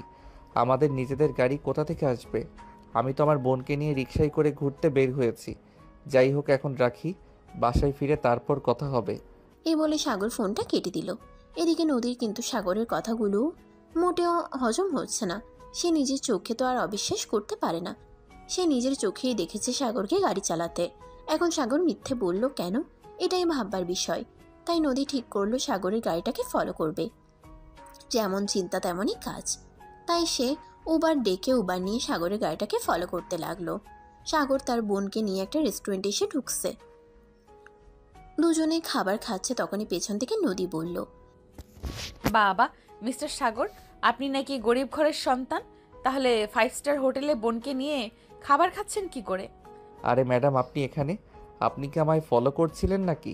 মিথ্যে কথা কেন বলবো? হ্যাঁ, আমি সত্যিই তোমাকে ফলো করছিলাম। আর যদি ফলো না করতাম তাহলে কি তোমার এই আসল রূপটা দেখতে পেতাম? তুমি আমার সঙ্গে দিনের পর দিন মিথ্যে কথা বলে গেছো। এতদিন তোমার মিথ্যে কথা বলতে একটু রুচিতে বাঁধেনি? কি করে তুমি একটা মেয়ের সঙ্গে এইভাবে দিনের পর দিন মিথ্যা কথা বলতে পারলে? ম্যাডাম, আমি মিথ্যে কথা কেন বলতে যাব? আপনি তো জানেন গতকাল আমি বেতনের টাকা পেয়েছি, আর আমার বোন 5 স্টার হোটেলে কিছু খেতে চাইলেও, তাই বোনকে নিয়ে খাওয়াতে আসলাম। ও আচ্ছা, তাহলে তুমি এটা আমাকে বললেই পারতে। আমি তোমাকে আরও কিছু টাকা দিতাম তোমার বোনকে খাওয়ানোর জন্য। যাই হোক, তোমার বোনকে যা ইচ্ছা তাই খাও, আমি রেস্টুরেন্টের বিল পেমেন্ট করে দিয়ে যাচ্ছি। তোমাকে বিল দিতে হবে না। ম্যাডাম, আমার কাছে টাকা আছে, আপনাকে দিতে হবে না। আমি এই দিয়ে দিতে পারবো। আমি কোনো কথা শুনতে চাই না। আমি যখন বলেছি এই টাকাটা আমি দেব, তার মানে এই টাকাটা আমিই দেব। তুমি তোমার বোনকে নিয়ে খাবার খাও আর এনজয় করো। আমি এখন আসছি। এই বলে নদী সাগরের কাছ থেকে বিদায় নিয়ে রেস্টুরেন্টের বিল পেমেন্ট করে তারপর সেখান থেকে চলে গেল। আর এদিকে রিয়া ততক্ষণ নীরব দর্শকের মতো সবকিছু দেখছিল। নদী চলে যাওয়ার পরেই রিয়া তার ভাইকে জিজ্ঞাসা করলো, ভাইয়া, আসলে ব্যাপারটা কি? আমি তো কিছুই বুঝতে পারলাম না। এখানে কি গোলমাল, কিছু হয়েছে নাকি? কি হয়েছে আমাকে খুলে বল তো শুনি। এখানে কোনো কিছুই বলা যাবে না, দেয়ালেরও কান আছে। এখন চুপচাপ খাবারটা খেয়ে নে, বাসায় চল, তারপর তোকে সব কিছু খুলে বলবো। এই বলে রিয়া আর সাগর খাবার খেয়ে তারপর বাসায় চলে আসলো। বাসায় আসতে আসতেই জিজ্ঞাসা করলো, আচ্ছা ভাইয়া, এবার তো অন্তত খুলে বল আমাকে, আসলে বিষয়টা কি? আমি না আর অপেক্ষা করতে পারছি না, একটু তাড়াতাড়ি বল আমাকে। দেখ, আসলে ব্যাপারটা হলো এই যে, আমি ভার্সিটিতে যাওয়ার সময় একদিন মেয়েটাকে দেখি, আর মেয়েটাকে আমার ভালো লেগে যায়। আর মেয়েটার সম্পর্কে খোঁজ নিতে গিয়ে জানতে পারি মেয়েটার বাবা তার জন্য একটা বডিগার্ড নিয়োগ করতে চাইছেন। আর এদিকে বাসায় আব্বুর সঙ্গেও আমার ঝামেলা চলছে, তাই আমি ওই চাকরিটা নিয়ে নিলাম। আর মেয়েটার কাছাকাছি থাকার চেষ্টা করলাম, ওর সম্পর্কে জানার চেষ্টা করলাম। আর তখনই মেয়েটা নিজের থেকে এসেই আমাকে তার ভালোবাসার কথা আমাকে বলল, আর তখন আমিও সঙ্গে সঙ্গে রাজি হয়ে গেলাম। ওরে বাবা রে বাবা, ভাইয়া তুই পারিসও বটে। সত্যি তুই আমার ভাই, সেটা বলতেই হবে। স্যালুট তোকে, তোর মতো ভাই প্রতিটা ঘরে জন্ম নে। আচ্ছা ঠিক আছে ম্যাডাম, এখন আমাকে পাম্প দিতে হবে না। এখন আপনি নিজের ঘরে চলে যান। আর সন্ধ্যা গড়িয়ে রাত হতে চললো, আপনি পড়তে বসুন। এই বলে সাগর রিয়াকে ড্রয়িং রুমে রেখেই নিজের রুমে চলে গেল। আর রুমে যাওয়া মাত্রই সে ফোনে দেখতে পেল নদী ফোন করছে। তখনই সে ফোনটা রিসিভ করলো। হ্যালো বেবি, কি করছো তুমি? এই তো বাসায় এসে ফ্রেশ হলাম মাত্র। তুমি কি করছো? এই তো বসে বসে তোমার কথা ভাবছিলাম। জানো, একটা কথা সত্যি আমার হজম হচ্ছে না। তুমি কি আসলে গরিবের সন্তান, নাকি আমার সামনে গরিব সেজে ঘুরে বেড়াচ্ছ? আর এসব তুমি কি বলছো? আমি তোমার সঙ্গে মিথ্যে কথা কেন বলতে যাব? আমি সত্যিই গরিব ঘরের সন্তান, আর জীবিকার পাঠিয়ে দিই আমি তোমার চাকরি করি। তুমি আমায় সন্দেহ করলে আমার সঙ্গে সম্পর্ক রাখার কোনো প্রয়োজন নেই, কারণ যেখানে বিশ্বাস নেই সেখানে ভালোবাসা মূল্যহীন। আরে বাবা, আমি তোমাকে সন্দেহ কেন করতে যাব? আমি তো শুধু তোমাকে এইটুকু জিজ্ঞেস করলাম মাত্র। আচ্ছা যাই হোক, এখন রাখি। তুমি তো সারাদিনই পরিশ্রম করেছো, এখন বিশ্রাম নাও, রাতে আবার কথা হবে। এই বলে নদী ফোনটা কেটে দিল। আর এদিকে সাগরের বিছানায় শুয়ে বিশ্রাম নিতে থাকলেও পরদিন যথাসময়ে আবার সাগর চলে গেল নদীর বাড়িতে। নদী ততক্ষণে রেডি হয়ে বসেছিল আর সাগরের জন্য অপেক্ষা করছিল। সাগর আসা মাত্রই দুজনেই বাসা থেকে বের হয়ে ভার্সিটির উদ্দেশ্যে রওনা দিল। আর তখনই ঘটল এক মর্মান্তিক দুর্ঘটনা। কোথা থেকে হঠাৎ একটা ট্রাক চলে আসার তাদের গাড়ির সঙ্গে ধাক্কা লাগে। যদিও নদী তেমন একটা ব্যথা পায়নি, কিন্তু সাগরের পা ভেঙে গেছে। তৎক্ষণাৎ নদী তার আব্বুকে ফোন দেয় আর সাগরকে হসপিটালে নিয়ে যাওয়ার ব্যবস্থা করে। সাগরকে সেখানে রেখে কিছুদিন ট্রিটমেন্ট করানো হয় আর তারপর বাসায় শিফট করে দেওয়া হয়। এদিকে সাগরের ফোন নষ্ট হয়ে গেছে। সাগর যেহেতু অসুস্থ, তাই নতুন ফোন কিনতেও পারছে না আর নদীর সঙ্গে যোগাযোগও করতেও পারছে না। এদিকে নদী সাগরের সঙ্গে কথা বলতে না পেরে প্রায় পাগলের মতো অবস্থা হয়ে গেছে। তার কোনো কিছুই ভালো লাগছে না। সে কখন সাগর ওর সঙ্গে কথা বলবে, কখন যা করার সঙ্গে দেখা করবে। এদিকে সাগরের ফোন নষ্ট হয়ে গেছে। সাগর যেহেতু অসুস্থ, তাই নতুন ফোন কিনতেও পারছে না আর নদীর সঙ্গে যোগাযোগ করতেও পারছে না। এদিকে নদী সাগরের সঙ্গে কথা বলতে না পেরে প্রায় পাগলের মতো অবস্থা হয়ে গেছে। তার কোনো কিছুই ভালো লাগছে না। সে কখন সাগর ওর সঙ্গে কথা বলবে, কখন সাগর ওর সঙ্গে দেখা করবে, সে নিয়েই দিন গুনছে। সে তার রুমে বসেছিল মন খারাপ করে, আর তখনই তার ভার্সিটির এক বান্ধবী তার পাশে আসে। আরে দোস্ত, তোর জন্য একটা গরম খাবার নিয়ে এসেছি। আরে নিশি, তুই এইখানে হঠাৎ? আবার আমার জন্য কিসের গরম খবর নিয়ে আসলি? হ্যাঁ দোস্ত, আমি একদম ঠিক কথাই বলছি। আমি তোর জন্য বিশাল একটা গরম খাবার নিয়ে এসেছি। তোর যে বডিগার্ড আছে তার সম্পর্কে আমি একটু খোঁজ নিয়েছিলাম আর সব কিছু জানতে পেরেছি। আর সব চাইতে বড় কথা, খুবই চাঞ্চল্যকর একটা তথ্য জানতে পেরেছি। আরে ভাই, এত ঘুরিয়ে পেঁচিয়ে কথা না বলে কি হয়েছে সেটা সরাসরি বললেই তো পারিস। এত ঝামেলা করে কথা বলার কি আছে? হ্যাঁ রে ভাই বলছি শোন, সাগর কোনো সাধারণ ঘরের সন্তান নয়। সে কোটিপতি বাবার একমাত্র ছেলে। ঢাকা শহরের নামকরা একজন বিজনেসম্যানদের মধ্যে একজন তার বাবা। আরে এইসব তুই কি বলিস? তোর কি মাথা খারাপ হয়ে গেছে নাকি? আমার মনে হয় তুই ভুল ইনফরমেশন পেয়েছিস। আরে না ভাই, আমি ভুল ইনফরমেশন কেন আনতে যাবো? কারণ আমি নিজেই সবটা তদন্ত করে তারপর তোকে বলছি। আরে ভাই, তুই আবার গোয়েন্দাগিরি কবে থেকে শুরু করলি? তুই গোয়েন্দাগিরি শুরু করেছিস সেটা আমাকে বললি না কেন? নদী, আমি যা বলছি একদম সত্যি কথা বলছি। আমি একটুও তোর সঙ্গে ফাজলামো করছি না। যেটা সত্যি সেটাই বলছি। সে কোনো সাধারণ ঘরের ছেলে নয়। ঢাকা শহরের নামকরা ব্যবসায়ী রুহান চৌধুরীর একমাত্র ছেলে সাগর। ঠিক আছে, আমি কিছুক্ষণের জন্য তোর এই কথাটা মেনে নিলাম, কিন্তু তোর কাছে কি এমন প্রমাণ আছে যে সাগর বিশিষ্ট ব্যবসায়ী রুহান চৌধুরীর একমাত্র সন্তান? গতকাল সাগরের ছোট বোন রিয়ার জন্মদিন ছিল, আর আমার বাবা রুহান চৌধুরী খুব ভালো বন্ধু। সেই কারণে উনি আমাদের ফ্যামিলি ইনভাইট করেন, আর আমরা সেখানে গিয়ে সব কিছু জানতে পারি। তুই সত্যি বলছিস তো, নাকি ভুল কিছু দেখেছিস? না রে ভাই, আমি ভুল কিছু একদমই বলিনি। তুই আমার ভালো বন্ধু, তোকে মিথ্যা কথা বলে তো আমার কোনো লাভ নেই। কারণ আমি খুব ভালোভাবে জানি তুই ছেলেটার সঙ্গে সম্পর্ক জড়িয়েছিস। তুই নিজে না বললেও আমি যেভাবেই হোক এটা জানতে পেরেছি, তাই মনে করলাম এগুলো তোকে বলা প্রয়োজন। তুই যখন ওদের বাড়িতে গিয়েছিস তাহলে তো তুই ওদের পারিস, ঠিকানা নিশ্চয়ই জানিস। ঠিক আছে, তুই আমাকে নিয়ে চল, আমি নিজের চোখে সবকিছু দেখতে চাই। ঠিক আছে, তুই যখন আমার কথা বিশ্বাসে করছিস না, তাহলে চল আমার সঙ্গে। নিজের চোখে সব কিছু দেখবি, আর নিজের চোখে সব কিছু দেখার পর যদি তোর মনে হয় আমি সত্যি কথা বলিনি, তাহলে তো আর আমার কিছু করার নেই। তবে তার আগে তুই চল আমার সঙ্গে। হ্যাঁ, তাই চল, কারণ সাগর আমাকে এইভাবে মিথ্যা কথা বলতে পারে না। তুই আমার সঙ্গে চল, আমি নিজের চোখে সবকিছু দেখতে চাই। এই বলে নদী আর নিশি দুজনেই সাগরের বাড়ির উদ্দেশ্যে রওনা দিল। আর তারপর কিছুক্ষণের মধ্যেই তারা তাদের বাড়িতে পৌঁছে গেল। নদী দরজায় দাঁড়িয়ে কলিং বেলে চাপ দিল, আর কিছুক্ষণ পর রিয়া এসে দরজা খুলে দিল। রিয়াকে দেখে নদী বলতে লাগলো, আমি যদি খুব বেশি ভুল না করে থাকি, তাহলে তুমি আমার থেকে সেদিনকার সেই মেয়েটা যে সাগরের সঙ্গে রেস্টুরেন্টে খাবার খেতে গিয়েছিলে। হ্যাঁ আপু, আপনি একদম ঠিক ধরতে পেরেছেন। আমি রিয়া, আপনার বডিগার্ডের ছোট বোন। হ্যাঁ রিয়া, তুমি আমাকে সাগরের রুমে নিয়ে যাও, আমি ওর সঙ্গে কথা বলতে চাই।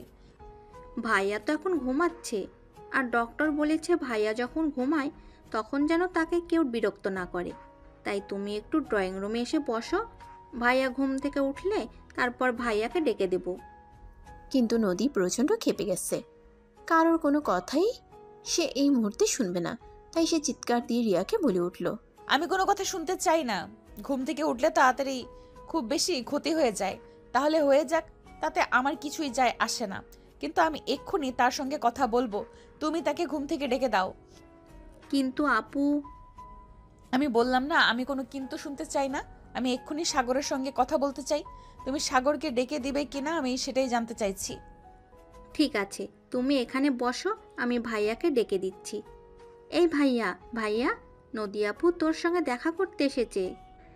আর এইসব তুই কি বলছিস? তোর কি মাথা খারাপ হয়ে গেছে নাকি? নদী তো আমাদের বাড়ির ঠিকানাই জানো না, তাহলে আমাদের বাড়িতে আসবে কিভাবে? নিশি আপু নদী আপুকে আমাদের বাড়িতে নিয়ে এসেছে। আমি জানি না তারা কিভাবে আমাদের বাড়ির ঠিকানা জানলো। তবে তুই হয়তো একটা ব্যাপার ভুলে গেছিস। নিশি আপু গতকাল আমাদের বাড়িতে এসেছিল আমার বার্থডে অনুষ্ঠানে। হায় আল্লাহ, এখন কি হবে? আমি তো সেটাই ভাবতে পারছি না, নদীকে কিভাবে সামলাবো। এটা ভাবতেই তো আমার মাথায় আকাশ ভেঙে পড়ছে। নদী তো এখন আমার কোনো কথাই বিশ্বাস করবে না। এমনকি এটাও হতে পারে যে সে আমাকে রিজেক্ট করে চলে যাবে। আমি জানি না কিছু, তুই যা করবি চিন্তা ভাবনা করে করিস। নদী আপুর সঙ্গে ঠান্ডা মাথায় কথা বলো, আর সব কিছু বুঝিয়ে বলো। কিন্তু কিভাবে কি বলবো সেটাই তো ভেবে পাচ্ছি না, কারণ নদী প্রচণ্ড রাগী মেয়ে মানুষ। সে খেপে গেলে তাকে কোনোভাবেই শান্ত করা যায় না, তাই তো খুব ভয় লাগছে। কিছুই হবে না ভাইয়া, সে যদি সত্যি তোকে ভালোবেসে থাকে তাহলে সে তোকে যে কোনো পরিস্থিতিতে যে কোনো অবস্থায় নিজের করে নেবে। কিন্তু সে যদি তোকে সত্যি ভালো না বাসে তাহলে তো সে ঝামেলা করবেই।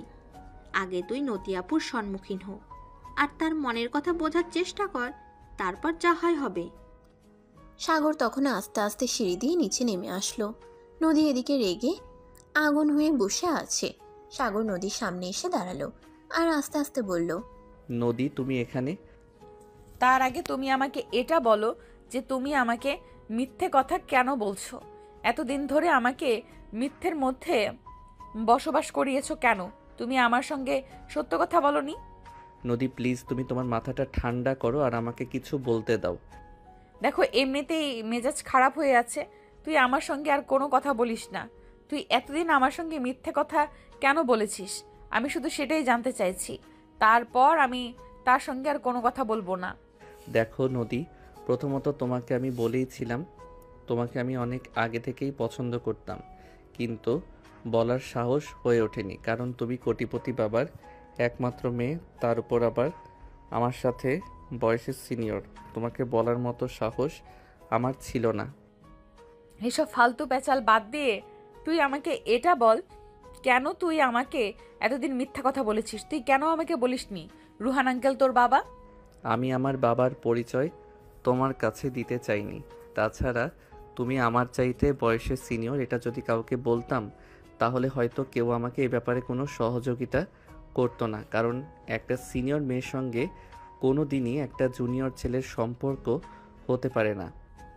তাই বলে তুই আমার সঙ্গে এভাবে মিথ্যা কথা বলবি? এত বড় প্রতারণা করলি আমার সঙ্গে? এভাবে ধোকা দেওয়ার কি খুব বেশি প্রয়োজন ছিল? বিলিভ মি, আমি তোমাকে ধোকা দিতে চাইনি। আমি তোমাকে সত্যি ভালোবাসি, আর যা কিছু করেছি তোমাকে নিজের করে পাওয়ার জন্যই করেছি। প্লিজ তুমি আমাকে ভুল বোঝো না। তুমি খুব ভালো করে জানো মিথ্যা বলা আমার একদমই পছন্দ না। সবকিছু জেনে শুনেও কেন মিথ্যা বলেছো দিনের পর দিন আমাকে? তোমাকে মিথ্যে বলার জন্য সরি। প্লিজ আমাকে এই শেষবারের মতো ক্ষমা করে দাও, আর কখনোই তোমার সঙ্গে মিথ্যে কথা বলবো না। আমি তোমাকে ক্ষমা করতে পারি এক শর্তে। তুমি এখন আমার সঙ্গে বাইরে যাবে, তারপর আমি তোমাকে যেটা করতে বলবো তুমি সেটাই করবে। বলো রাজি আছো? কি করতে হবে সেটা তো আগে বলো, তারপর ভেবে দেখি। এত চিন্তা ভাবনা করার মতো সময় আমার হাতে নেই। তোমাকে যেটা বলেছি তুমি যদি সেটা করতে রাজি হও তাহলে আমি তোমার সঙ্গে কথা বলবো, আর না হলে আমি এখন এই মুহূর্তে এখান থেকে তোমার সঙ্গে সকল সম্পর্ক শেষ করে চলে যাব। তুমি এমন পাগলের মতো কথা বলছো কেন? জানো তোমাকে আমি কতটা ভালোবাসি, তারপরও কেন এরকম করছো? প্লিজ তুমি শান্ত হও। তুমি এখন আমার সঙ্গে যাবে কি যাবে না সেটাই জানতে চাইছি, আর আমি তোমাকে যেটা করতে বলবো সেটা করবে কি করবে না। রিয়া তখন সাগরের কানে কানে বলতে লাগলো, ভাইয়া তুই নদিয়াপুর কথা মেনে নে, কারণ তুই তো নদিয়াপুকে ভালোবাসিস। তাই সে যেটা বলে এটাই কর। সে তো আর তোকে মেরে ফেলবে না, তাই এত চিন্তা করার কি আছে? আচ্ছা ঠিক আছে, তুমি যা বলবে আমি তাই করব। তাহলে এক্ষুনি তুমি আমার সঙ্গে চলো, যা বলার থাকে বাইরে গিয়ে বলবো। এই বলে নদী সাগরকে নিয়ে বাসা থেকে বের হয়। তারপর একটা কাজে অফিসের সামনে এনে গাড়ি দাঁড় করায়। এটা দেখে সাগর নদীকে প্রশ্ন করলো, আমরা এখানে কেন এসেছি? সেটা তুমি ভেতরে গেলেই বুঝতে পারবে। এখন কেন আমাকে প্রশ্ন করছো? চুপচাপ কোনো কথা না বলে আমার সঙ্গে ভেতরে চলো। সাগর তখন আর কোনো কথাই বলল না। চুপচাপ নদীর সঙ্গে কাজী অফিসের ভিতরে চলে আসলো। নদী ভিতরে এসে কাজী সাহেবকে বলল, আসসালামু আলাইকুম কাজী সাহেব, আপনাকে আমি ফোন করেছিলাম। সব কিছু ব্যবস্থা করেছেন?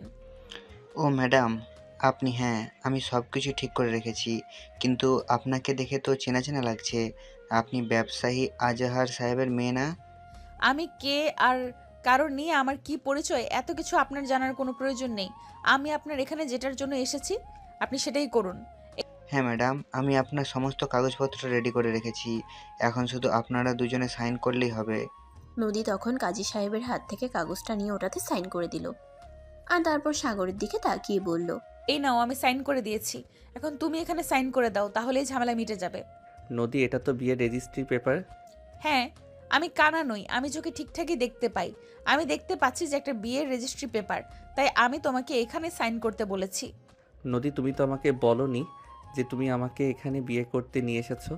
তাছাড়া তুমি তোমার বাবার একমাত্র মেয়ে, আর আমিও আমার ফ্যামিলির বড় ছেলে। আমার ছোট একটা বোন আছে, বাবা মা আছে, তাদেরও তো অনুমতির প্রয়োজন আছে।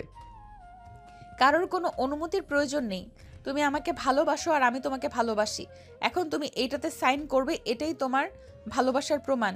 তুমি যদি এইটাতে সাইন করতে না পারো তাহলে বুঝে নেব তুমি আমাকে একটুও ভালোবাসো না, আর আমাদের সম্পর্কে এখানেই সমাপ্তি হবে। এসব তুমি কি বলছো? তোমার কি মাথা খারাপ হয়ে গেছে নাকি? আমরা দুজন দুজনকে নিজেদের চাইতেও বেশি ভালোবাসি, তাহলে আমাদের সম্পর্কে সমাপ্তি হবে কেন? হ্যাঁ, সেটাই প্রমাণ নিতেই তো তোমাকে এখানে নিয়ে এসেছি। তুমি আমাকে ভালোবাসো কি বাসো না সেটার প্রমাণ আমি এখন এই মুহূর্তে নিতে চাই। তুমি যদি সত্যি আমাকে ভালোবাসো তাহলে এক্ষুনি রেজিস্ট্রি পেপারে সাইন করবে, আর যদি রেজিস্ট্রি পেপারে সাইন না করো তাহলে আমি বুঝে নেব যে তুমি কোনো দিনই আমাকে ভালোবাসোনি, আর এখানেই আমাদের সম্পর্কের সমাপ্তি হবে। কিন্তু নদী, এরকম করাটা কি একটু ঠিক হচ্ছে? দেখো, আমাদের ফ্যামিলি আছে, ওদেরও মতামতের ব্যাপার আছে। তার মানে তুমি আমায় ভালোবাসো না, তাই না?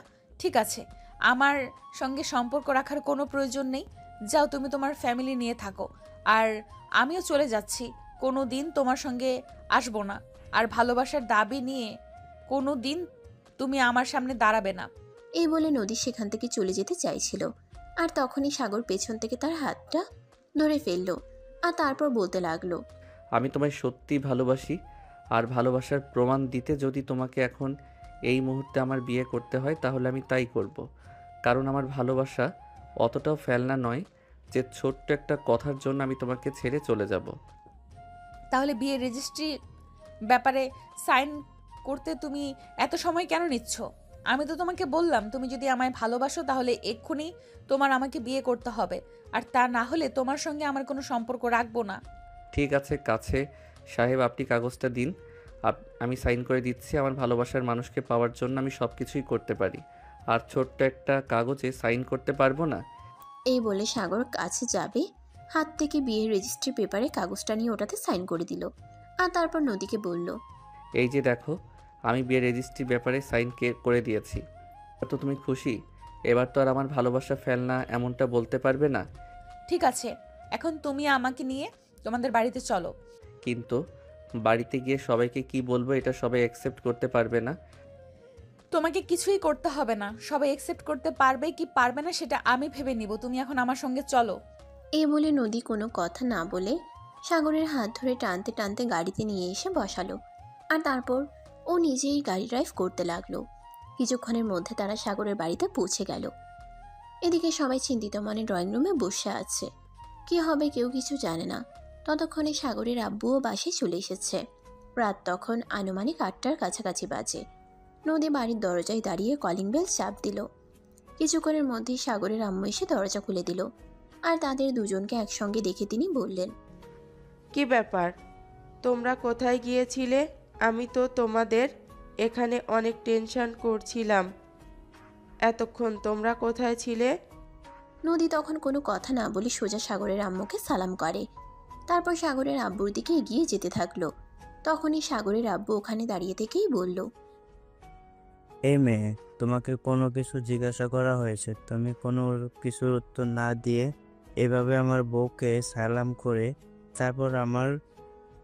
তারপর আবার আমার দিকে এগিয়ে আসছে কেন? নদী তখনও কোনো কথা না বলে সাগরের আব্বুকে সালাম করলো, আর তারপর সোজা হয়ে দাঁড়িয়ে বলল, জি শ্বশুর আব্বু, আপনি কি যেন বলছিলেন? আমি শুনতে পাইনি, আবার বলেন। আর এই মেয়ে, তুমি শ্বশুর আব্বু কাকে বলছো? কেমন শ্বশুর আব্বু?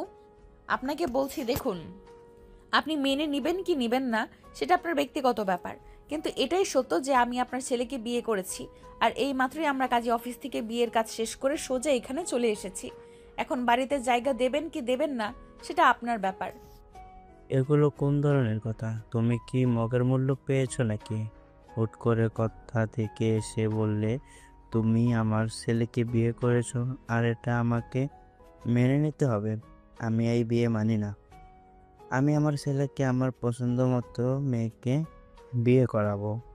তাছাড়া কে তুমি? কি তোমার পরিচয়?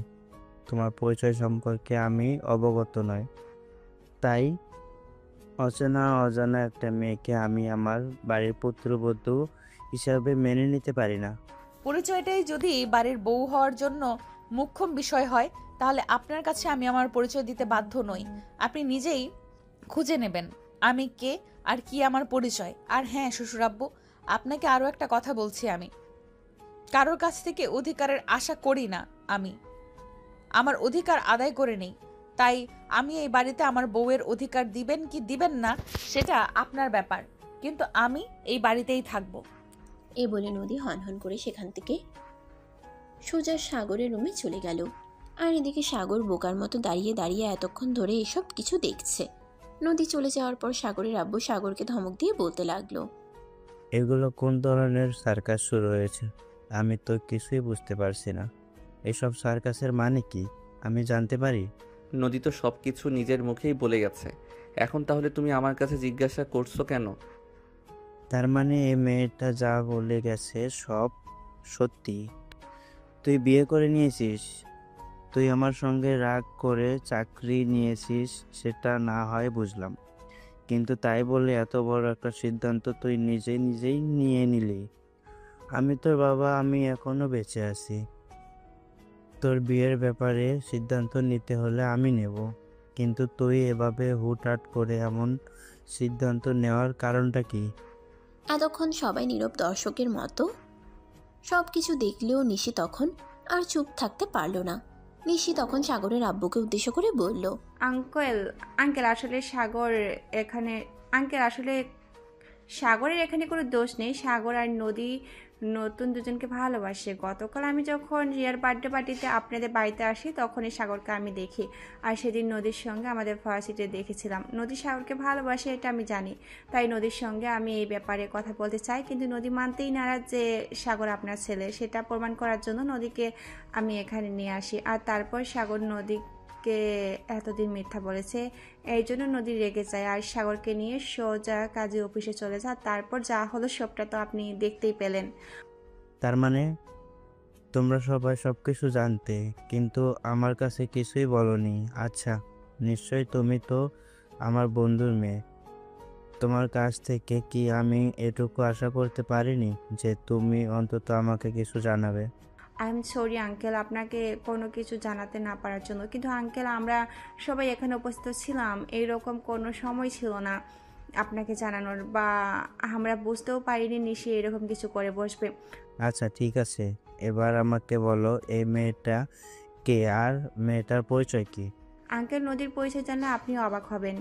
আপনার মতো শহরের নামকরা 10 জন ব্যবসায়ীর মধ্যে একজন নদীর বাবা। মানে তুমি কি বলছো?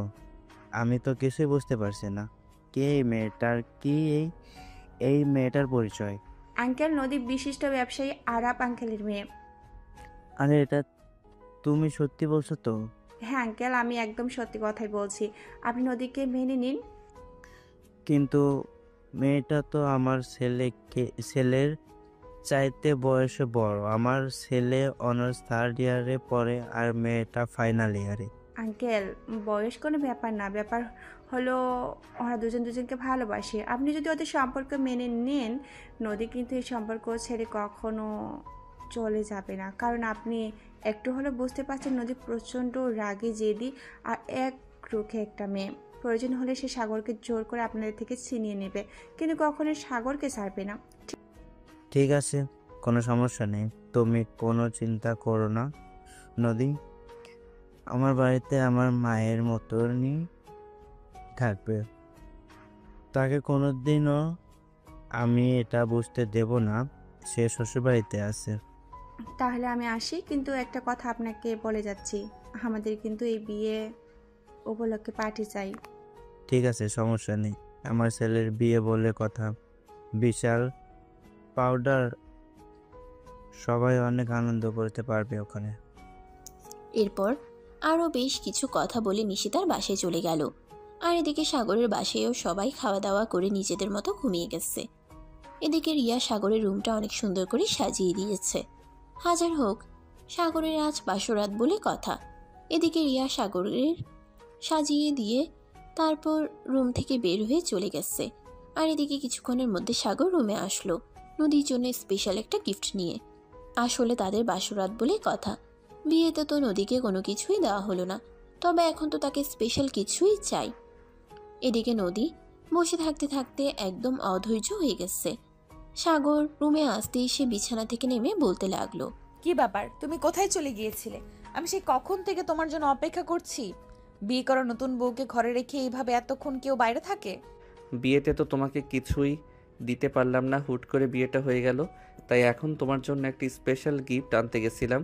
এই নাও তোমারই গিফট, তবে এটা এখন আনবক্স করবে না, কাল সকালে। ঠিক আছে, এখন এই যে এতক্ষণ ধরে একটা শুভ সময়ের জন্য অপেক্ষা করছি, আর এই শুভ সময়টাকে এতটা ওয়েস্ট করা কি ঠিক হলো? আই এম সরি ম্যাডাম, তবে চিন্তার কোনো কারণ নেই, আমি সবটা আপনাকে সুদে আসলে পুষিয়ে দেব। ও তাই নাকি? তাহলে আমিও দেখি তুমি কতটা সুদে আসলে সে দিতে পারো।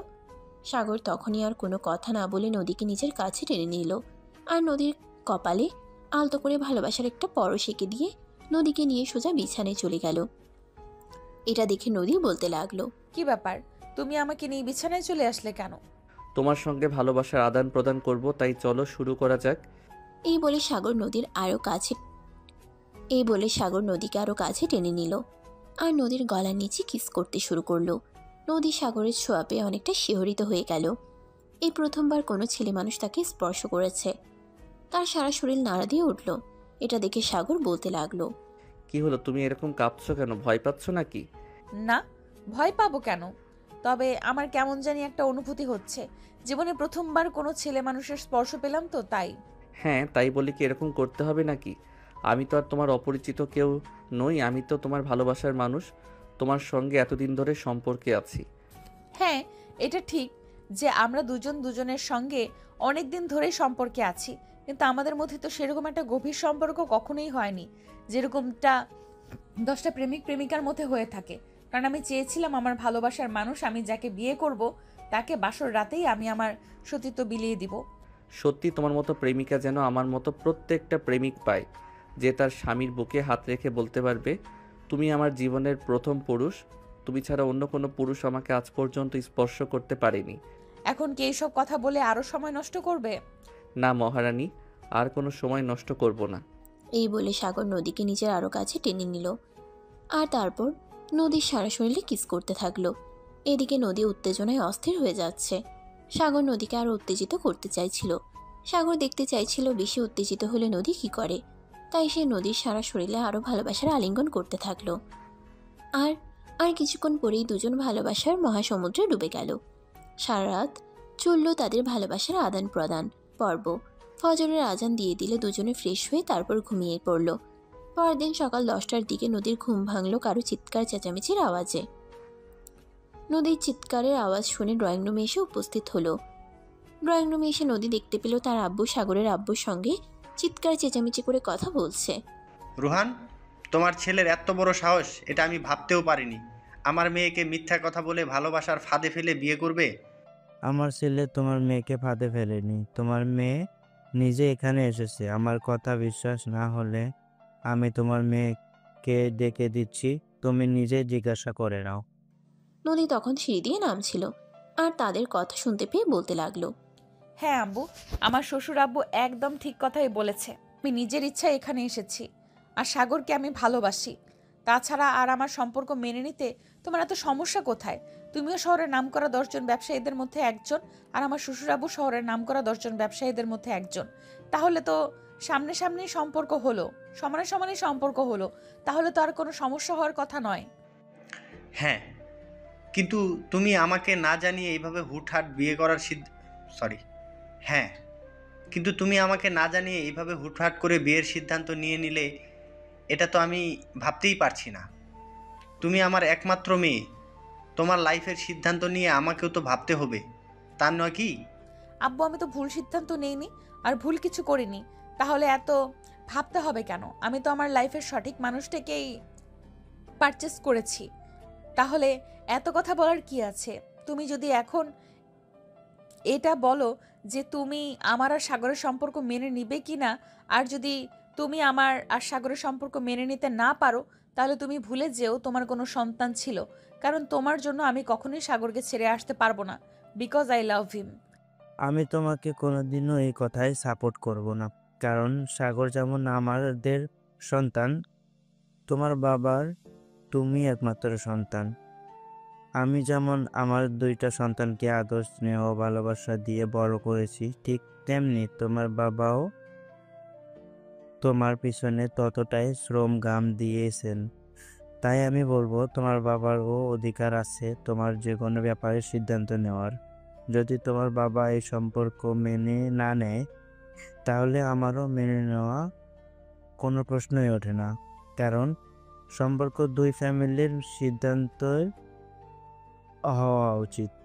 কিন্তু শ্বশুর আব্বু, আমি তো আপনাকে আগেই বলে দিয়েছি, আপনি যদি আমাদের এই সম্পর্ক মেনে নিতে না নেন তাহলে আমি আপনার ছেলেকে নিয়ে অন্যত্র চলে যাওয়ার চেষ্টা করব, কারণ আমি কারোর জন্যই আমার ভালোবাসার বলিদান দেব না, সেটা হোক আপনি কিংবা আমার বাবা। ঠিক আছে, তোমাদের কারোর জন্য কাউকে ছাড়তে হবে না। আমি তোমাদের সম্পর্ক মেনে নিলাম, তবে আমি আগামীকাল তোমাদের বিয়ের জন্য বিশাল এক পার্টির আয়োজন করতে চাই, যেখানে উপস্থিত থাকবে শহরের গণ্যমান্য ব্যক্তিবর্গ থেকে শুরু করে সকলেই। তাহলে তো ভালোই হলো, আর কোনো ঝামেলাই রইল না। আমরা সবাই মিলে অনেক আনন্দ উল্লাস করব। যদিও আগে ভেবেছিলাম আমার ছেলের বিয়েতে বিশাল পার্টি আর রিসেপশন করব, কিন্তু ছেলে তো হুট করে বিয়ে করে বউ নিয়ে চলে আসলো, তাই মনটা একটু ভেঙে গিয়েছিল।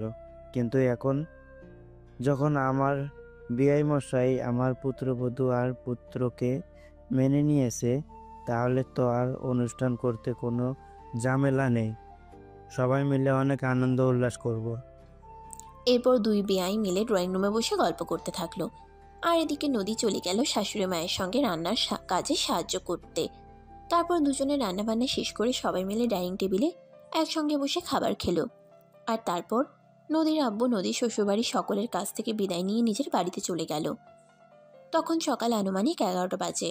সাগরের আব্বু অফিসের ম্যানেজারকে ফোন দিয়ে বলল, আমাদের অফিস 2 দিনের জন্য পুরোপুরি বন্ধ রাখুন। আজ আমার ছেলের গায়ে হলুদ হবে, আর কাল সকালেই তাদের বিয়ে, রিসেপশন পার্টি হবে। সেখানে অফিসের সবাইকে ইনভাইট করবেন।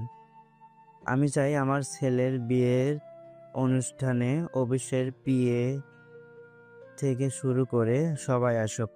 ঠিক আছে স্যার, কোনো সমস্যা নেই। আমি আপনার পক্ষ থেকে সবার উদ্দেশ্যে একটা অ্যানাউন্স করে দেব।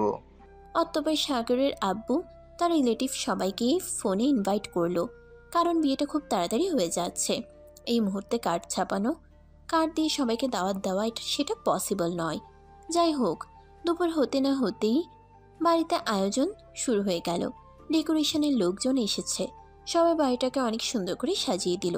দুপুর 2টা বাজতে না বাজতেই পার্লার থেকে মেয়েরা সাজাতে চলে আসলো নদীর রুমে। পার্লারে 2টা মেয়ে নদীকে অনেক সুন্দর করে সাজাচ্ছে। আর তখনই রিয়া এসে উপস্থিত হলো আর নদীকে উদ্দেশ্য করে বলতে লাগলো, ভাবি, তোমাকে এত সাজতে হবে না, তুমি এমনিতেই সুন্দর। আমার ভাইয়া তোমাকে এমনিতেই নর্মালি থেকে ক্রাশ খেয়ে প্রেম করে বিয়ে করে বাড়িতে নিয়ে চলে আসলো, আর এখন যদি তুমি এভাবে সাজো তাহলে তো আমার ভাইয়া পুরো পাগল হয়ে পাবনায় চলে যাবে। না গো ননদিনী, সেরকমটা হবে না। আমি তোমার ভাইকে আমাকে ছেড়ে কোথাও যেতে দেব না। সে যদি পাগল হয়ে যায় তারপরও তাকে আমি আমার সঙ্গে সংসার করতে হবে, আর যদি পাগলা গারদেও যেতে হয় তবুও সেখানে আমাকে নিয়ে যেতে হবে। সে একা একা কোথাও যেতে পারবে না, তাই চিন্তার কোনো কারণ নেই। সত্যি ভাবি, তোমার ভালোবাসা জোর আছে বলতে হয়, তা না হলে কেউ এত কনফিডেন্টলি কথা বলতে পারে না। যাই হোক, সাজুগুজু কি তুমি একাই করবে না আমাকেও একটু করতে দেবে? আরে এটা তুমি কেমন কথা বলছো ননদিনী? তুমি আমার 10টা না 5টা না একটা মাত্র আদরের ননদিনী, আমার বিয়েতে যদি তুমি সাজগোজ না করো তাহলে কি করে হয় নাকি? এই তো আমার সাজগোজ প্রায় হয়ে এসেছে, আর 5 মিনিট লাগবে, তারপর ওরা তোমায় সাজিয়ে দেবে ঠিক যেইভাবে আমায় সাজিয়েছে। আর এই যে সময়ের অভাবে তোমাকে বলাই হয়নি, এখানে তোমার জন্য ড্রেস রাখা আছে। আমার জন্য তুমি ড্রেস পছন্দ করে এনেছো, সেটা তুমি আমাকে আরও আগে বললে না কেন? আমি তো আমার জন্য অনলাইনে ড্রেস অর্ডার করেছি, এই তো সবেমাত্র ডেলিভারি বয় দিয়ে গেল। আই এম সরি, আমি বলতে ভুলে গেছিলাম। যাই হোক, সমস্যা নেই, ওটা রেখে দাও, ওটা অন্য কোনো বিয়ের দাওয়াতে গেলে পরবে। এখন আমি যেটা এনেছি সেটাই পরো। ঠিক আছে ভাবি, কোনো সমস্যা নেই। Thank you for gift this dress. আচ্ছা ঠিক আছে, এখন যাও তাড়াতাড়ি ড্রেস চেঞ্জ করে আসো। এরপর মেয়েগুলো তোমাকে সাজাবে। রিয়া তখন আর কোনো কথা না বলে ড্রেস নিয়ে সোজা ওয়াশরুমে ঢুকে গেল। তারপর ড্রেস চেঞ্জ করে নদীর রুমে চলে আসলো। আর তারপর পার্লারের মেয়েগুলো রিয়াকেও অনেক সুন্দর করে সাজিয়ে দিল। আর এরপর দেখতে দেখতেই হলুদের অনুষ্ঠানও খুব ভালোভাবেই শেষ হয়ে গেল। সবাই অনেক আনন্দ উল্লাস করলো। এর পরের দিন সকাল হতে না হতেই বাড়িতে মেহমানের আনাগোনা শুরু হয়ে গেছে। দূর দূরান্ত থেকে অনেক মেহমান চলে এসেছে গতকাল রাতেই। বাড়িটা দেখেই মনে হচ্ছে বিশাল কিছু একটা অ্যারেঞ্জ করা হয়েছে। আর হবে নাই বা কেন। ঢাকা শহরে 10 জন নামকরা ব্যবসায়ীর মধ্যে 2 জনের ছেলে মেয়ের একসঙ্গে বিয়ে হচ্ছে। এটা তো সবাইকে মনে রাখতেই হবে, তাই না কি? যাই হোক, দেখতে দেখতে বিয়ের সমস্ত আয়োজন শেষ হয়ে গেল। আর এদিকে নদীর আব্বু আরও একবার খুশি মনে সাগরের হাতে নদীকে তুলে দিল। আর তারপর নদীর শ্বশুর বাড়ি থেকে বিদায় নিয়ে নিজের বাড়িতে চলে গেল। আর এদিকে সাগরের আব্বু বিয়ের সমস্ত নিয়ম যখন মানা হয়েছে, তখন আরও একটি নিয়ম মানা হোক, তাই তিনি আবারও ছেলের জন্য ডেকোরেশনের লোক দিয়ে বাসর ঘর সাজানোর ব্যবস্থা করেন। গতকাল তো খুব সিম্পলভাবেই সাজানো হয়েছিল, কিন্তু আজ সারাটা ঘর গোলাপের পাপড়ি দিয়ে সাজানো হয়েছে। সারাটা বাড়ি ফুলের গন্ধে মোমো করছে। আর এদিকে নদী তার শ্বশুর শাশুড়ির সঙ্গে বসে গল্প করছিল। তখন রিয়া এসে খবর দিল, ভাবি, তোমাদের জন্য বাসর ঘর সাজানো হয়ে গেছে, তুমি আমার সঙ্গে চলে এসো, ভাইয়া ওয়েট করছে তোমার জন্য।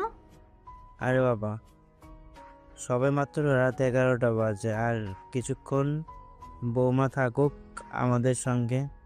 তোমার সঙ্গে গল্প করতে বেশ ভালোই লাগছে। কিন্তু আব্বু, সেটা বললে তো হবে না। তোমার ছেলে ওদিকে তোমার বৌমার জন্য অপেক্ষা করছে। এখন যদি তোমার বৌমা এখানে বেশি সময় তোমাদের সঙ্গে কথা বলে, তাহলে আবার তোমার ছেলে রেখে যাবে।